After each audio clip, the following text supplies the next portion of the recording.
There are quarters that feel loud, and there are quarters that feel heavy. The first quarter of 2026 is not chaotic, but it presses. Time feels denser, money feels more deliberate, decisions feel harder to reverse. And if you've felt that pressure quietly, not in crisis, not in collapse, but in that subtle way that changes how you move, this episode is for you, because by the end of this, you'll understand why this quarter feels restrictive, what it's actually preparing you for, and how to move through it without draining yourself or sabotaging what comes next. This is not a quarter about speed, it's a quarter about posture, and posture determines leverage. Across numerology, astrology, and cyclical systems, the signal of Q1 2026 is consistent. Compression before leverage. This is a positioning quarter, not performance, not expansion, positioning. That's why you may feel a strong urge to lock things in, hesitation before spending or committing, old doubts resurfacing, the sense that something important is forming, but not visible yet. This is not stagnation. This is load-bearing time. If you misunderstand it, you'll feel blocked. If you understand it, you will quietly move into advantage. January sets the tone for the year. It slows you down externally and sharpens you internally. Less tolerance for inefficiency, emotional drain, financial leakage, obligations that don't return value.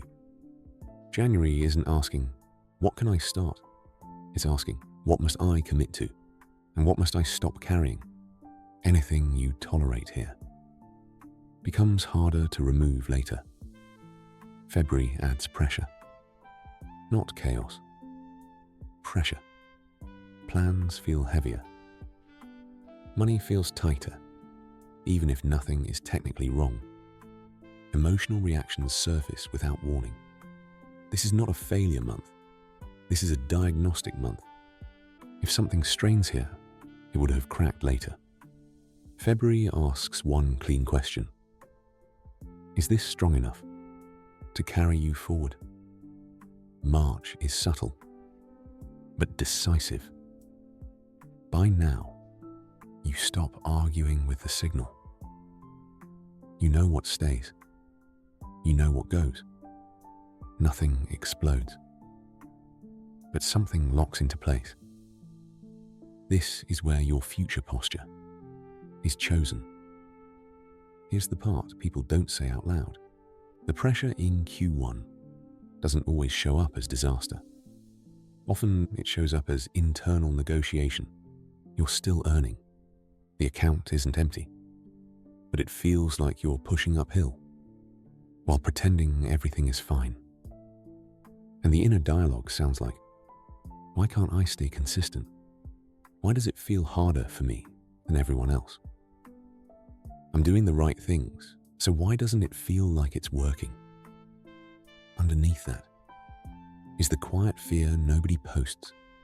What if this is as good as it gets? Not because you lack ambition, but because you've tried before. And here's the truth. Money is not just math.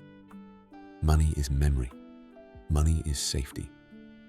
Your nervous system remembers seasons where effort didn't equal reward.